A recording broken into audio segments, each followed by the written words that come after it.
Hi hello ಎಲ್ರಿಗೂ ನಮಸ್ಕಾರ. ನೀವು ನೋಡ್ತಾ ಇದ್ದೀರಾ ಸೌತ್ ಟಾಕೀಸ್. ನಾನು ಪ್ರಿಯಾ. ವೀಕ್ಷಕರೇ, ಇವತ್ತು ನನ್ನೊಟ್ಟಿಗೆ ನಮ್ಮ ಕನ್ನಡ ಸಿನಿಮಾ ಇಂಡಸ್ಟ್ರಿಯ ಪ್ರತಿಭಾನ್ವಿತ ಕಲಾವಿದರು ಒಬ್ಬರಿದ್ದಾರೆ. 35 ವರ್ಷಗಳಿಂದ ಸದಾ ನಮ್ಮನ್ನು ರಂಜಿಸ್ತಾ ಬರ್ತಾ ಇರುವಂತಹ ಶ್ರುತಿ ಅಮ್ಮನವರು ನನ್ನೊಟ್ಟಿಗೆ ಇದ್ದಾರೆ. ಇವತ್ತು ಅವರ 175ನೇ ಸಿನಿಮಾ ಮದರ್ ಸಿನಿಮಾದ ಮುಹೂರ್ತ. ಸದ್ಯಕ್ಕೆ ಈ ಒಂದು ಮೂಮೆಂಟ್ ಅವ್ರಿಗೆ ಎಷ್ಟು ಸ್ಪೆಷಲ್ ಅಂತ ಬನ್ನಿ ಮಾತನಾಡ್ಸೋ ತಿಳ್ಕೊಳ್ಳೋಣ. ಅಮ್ಮ, ಮೊದಲನೇದಾಗಿ ನಮಸ್ಕಾರ, congratulation. Thank you so much. ನನಗೆ ಆ್ಯಕ್ಚುಲಿ ತುಂಬ ಸಂತೋಷ ಆಗುತ್ತೆ ನಿಮ್ಮನ್ನು ಮಾತನಾಡ್ಸೋಕ್ಕೆ. 175ನೇ ಸಿನಿಮಾ ಅಂದರೆ ಅದು ಸಾಮಾನ್ಯವಾದಂಥ ವಿಚಾರ ಅಲ್ವೇ ಅಲ್ಲ. ಪ್ರಾಬಬ್ಲಿ ಒಂದು ಮೈಲಿಗಲ್ಲು ಅಂತ ಹೇಳಿದ್ರೆ ತಪ್ಪಾಗಲ್ಲ. ಈ ಒಂದು ಮೂಮೆಂಟ್ ನಮಗೆ ಎಷ್ಟು ಸ್ಪೆಷಲ್? ನನಗೆ 175 ಆ ನಂಬರ್ ಏನೋ ಸ್ಪೆಷಲ್ ಅಂತ ನನಗನ್ಸಲ್ಲ. ಈ 175 ಸಿನಿಮಾ ಮಾಡೋ ಹಂತದಲ್ಲೂ ಕೂಡ ಒಂದು ಹೊಸ ಪಾತ್ರಗಳು ನನ್ನನ್ನು ಹುಡ್ಕೊಂಡು ಬರ್ತಾ ಇದೆಯೇ ಅನ್ನೋದಷ್ಟೇ ನನಗೆ ಆ ಖುಷಿ ಇದೆ. ಈ ನಂಬರ್ ಬಗ್ಗೆ ಏನು ಅಂತ ಒಂದು ವ್ಯಾಮೋಹ ನನಗಿಲ್ಲ. 100, 150, 175. ಸೊ ಈ ಜರ್ನಿಯಲ್ಲಿ ಆ ನಂಬರ್ನ ತಿರುಗಿ ನೋಡಿದ್ದೀನಿ ಅಷ್ಟೇ. ಹಾಗೆ ಅಲ್ವಾ, ಪ್ರತಿಯೊಬ್ಬ ಬ್ಯಾಟ್ಸ್ಮ್ಯಾನ್ಗಳು ಬ್ಯಾಟಿಂಗ್ ಮಾಡ್ತಾ ಇರಬೇಕಾದ್ರೆ ನಾನು ಎಷ್ಟು ಸ್ಕೋರ್ ಮಾಡಿದೆ ಅಂತ ನೋಡಬಾರ್ದು, ಟೀಮಿಗೆ ನನ್ನ ಕಾಂಟ್ರಿಬ್ಯೂಷನ್ ಏನು ಅಂತ ನೋಡಬೇಕು.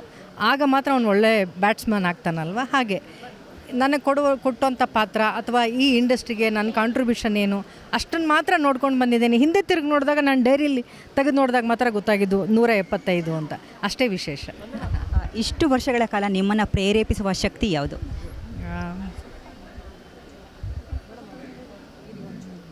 ಕಲೆ ಮೇಲಿರುವಂಥ ಗೌರವ, ಅದೊಂದೇ. ನಿಮ್ಮ ಜೀವನವನ್ನು ಸಿನಿಮಾ ಶೀರ್ಷಿಕೆ ಆಗಿಸಬೇಕು ಅಂದರೆ ಯಾವ ಹೆಸರು ಕೊಡ್ತಾಯಿದ್ರಿ? ನಿಮ್ಮ ಜೀವನವನ್ನು ಸಿನಿಮಾ ಶೀರ್ಷಿಕೆ ಆಗಿಸಿದ್ರೆ ಯಾವ ಹೆಸರು ಇಡ್ತಾ ಇದ್ರಿ ಅಂತ? ನನಗೆ ಗೊತ್ತಿಲ್ಲ. ನನಗೆ ಅಂಬೇಡ್ಕರ್ ಅವರ ಒಂದು ಸಾಲು ತುಂಬಾ ಇಷ್ಟ. ನನ್ನನ್ನು ಮಣ್ಣಲ್ಲಿ ಹೂತವರಿಗೆ ಗೊತ್ತಿಲ್ಲ ನಾನೊಂದು ಬೀಜವೆಂದು ಅನ್ನುವಂಥ ಒಂದು ಸಾಲಿದೆ. ಬಹುಶಃ ಐ ಥಿಂಕ್ ನನಗದು ತುಂಬಾ ರಿಲೇಟ್ ಆಗ್ತೀನಿ ಅಂತ. ಅಮ್ಮ, ನೀವು ಕಂಡಂತೆ ಇವಾಗ ಪ್ರತಿಯೊಂದು ಸಿನಿಮಾ ಕೂಡ ನೀವು ಒಪ್ಕೋಬೇಕಾದ್ರೆ ಯಾವುದಾದ್ರೂ ಒಂದು ಎಲಿಮೆಂಟ್ ನಿಮಗೆ ತುಂಬ ಕನೆಕ್ಟ್ ಆಗಿರಬೇಕು. ಸೊ ಈ ಸಿನಿಮಾ, ಎಸ್ಪೆಷಲಿ ಮದರ್ ಸಿನಿಮಾ ಒಪ್ಕೋಬೇಕಾದ್ರೆ ಯಾವ ಒಂದು ಎಲಿಮೆಂಟ್ ನಿಮಗೆ ತುಂಬ ಪರ್ಸ್ನಲಿ ಕನೆಕ್ಟ್ ಆಯಿತು? ಐ ಥಿಂಕ್ ಪ್ರತಿ ಒಂದೊಂದು ಕಾಲಘಟ್ಟಕ್ಕೂ ಒಂದೊಂದು ಥರದ ಸಿನಿಮಾಗಳನ್ನು ಮಾಡಬೇಕಾಗತ್ತೆ ಪ್ರೇಕ್ಷಕರಿಗೆ. ಐ ಥಿಂಕ್ ಈ ಕಾಲಘಟ್ಟಕ್ಕೆ ಪ್ರೇಕ್ಷಕರಿಗೆ ಎಂಟರ್ಟೈನ್ ಮಾಡುವಂಥ ಒಂದು ಕತೆ, ಒಂದು ಕಾಂಟೆಂಟ್ ಇಟ್ಕೊಂಡು ಬಂದಿದ್ದಾರೆ ಅಂತ ನನಗನ್ನಿಸ್ತು. ಬಹುಶಃ ದುಡ್ಡು ಕೊಟ್ಟು ಒಳಗಡೆ ಬಂದಂಥ ಅಭಿಮಾನಿಗಳಿಗೆ ನಿರಾಸೆ ಮಾಡ್ದೇನೆ ಏನಾದರೂ ಒಂದು ಹೊಸ ವಿಚಾರ ಹೇಳುವಂಥ ಪ್ರಯತ್ನ ಈ ತಂಡದಿಂದ ಇದೆ ಅಂತ ನನಗನ್ನಿಸ್ತು. ಹಾಗಾಗಿ ಈ ಸಿನಿಮಾ ಒಪ್ಕೊಂಡೆ. ಅಮ್ಮ, ನಾನು ಕೆಲವೊಬ್ಬರ ಹತ್ರ ಮಾತಾಡ್ತಾ ಇರ್ಬೇಕಾದ್ರೆ ಅವರು ಯೂಶಲಿ ಒಂದು ವಿಚಾರಗಳನ್ನ ಹೇಳ್ತಾರೆ. ನಮ್ಮ ಕನ್ನಡ ಇಂಡಸ್ಟ್ರಿ ಇವಾಗ ಅಂದರೆ ಒಂದು 3 ದಿನಗಳ ಕಾಲ ಅಂದರೆ ಸಿನಿಮಾದಲ್ಲಿ ಅಂದರೆ ನಿಲ್ತಿಲ್ಲ, ಥಿಯೇಟ್ರ್ ಹತ್ರ ಬರ್ತಿಲ್ಲ, ಸಾಕಷ್ಟು ಬೇರೆ ಬೇರೆ ಸಿನಿಮಾಗಳನ್ನ ನೋಡ್ತಿದ್ದಾರೆ, ನಮ್ಮಲ್ಲಿ ಒಳ್ಳೆ ರೈಟರ್ಸ್ಗಳಿಲ್ಲ ಅನ್ನುವಂಥ ಮಾತುಗಳನ್ನ ಹಿರಿಯ ನಿರ್ದೇಶಕರು ಹೇಳಿರುವಂಥದ್ದು. ಇದ್ರ ಬಗ್ಗೆ ತಮ್ಮ ಒಂದು ಅನಿಸಿಕೆ?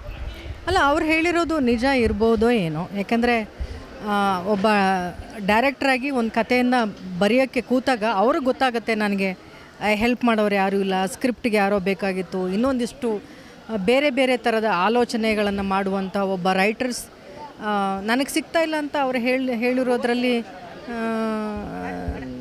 ಸುಳ್ಳು ಅಂತ ನನಗೇನು ಅನಿಸಲ್ಲ. ಅದು ಹಾಗೆ ಅಲ್ವಾ. ಲೈಕ್ ಮೊದಲಾಗಿದ್ದರೆ ಸಿನಿಮಾಗಳ ತಯಾರಿಕೆ ತುಂಬ ಕಡಿಮೆ ಇತ್ತು. ಇವಾಗ ಸಿನಿಮಾ ತಯಾರಿಕೆಗಳು ಜಾಸ್ತಿ ಆಗ್ತಾ ಇದ್ದಾವೆ, ಕಲ್ಪನೆಗಳು ಬೇರೆ ಬೇರೆ ಆಗ್ತಾ ಇದ್ದಾವೆ. ಸೊ ಆ ತಯಾರಿಕೆಗೆ ಆ number of cinemas, number of ಏನು ಹೇಳ್ತೀರಿ ಬಡ್ಜೆಟ್, ಅದಕ್ಕೆ ಆಲೋಚನೆ ಮಾಡುವಂಥ ರೈಟರ್ಸ್ಗಳು ಕಡಿಮೆ ಇರ್ಬೋದೇನೋ. ಒಂದಷ್ಟು ಕಾಲಗಳ ಕಾಲ ನೀವು ಅಳಿಸಿದ್ರಿ, ರಾಮಶಮಭಮ ನಂತರ ನೀವು ನಗಿಸಿದ್ರಿ, ಮಾದೇವನಲ್ಲಿ ಭಯ ಪಡಿಸಿದ್ರಿ. ಈ ಸಿನಿಮಾದಲ್ಲಿ ಏನು ಮಾಡೋಕೆ ಹೊರಟಿದ್ದೀರಿ?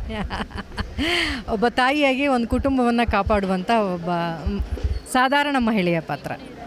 ಕೊನೆಯ ಪ್ರಶ್ನೆ, 175ನೇ ಸಿನಿಮಾ ಅಂದರೆ ಅದು ಸಾಮಾನ್ಯವಾದಂಥ ವಿಚಾರ ಅಲ್ವೇ ಅಲ್ಲ. ಅಷ್ಟು ಅಭಿಮಾನಿಗಳ ಪ್ರೀತಿಯನ್ನು ಸಂಪಾದಿಸಿದ್ದೀರಾ. ನಿಮ್ಮ ಅಭಿಮಾನಿಗಳಿಗೆ, ಪ್ರೀತಿಯ ಅಭಿಮಾನಿಗಳಿಗೆ ಏನು ಹೇಳೋದಕ್ಕೆ ಇಷ್ಟಪಡ್ತೀರಾ? ನಾನು ತುಂಬಾ ಋಣಿಯಾಗಿದ್ದೀನಿ.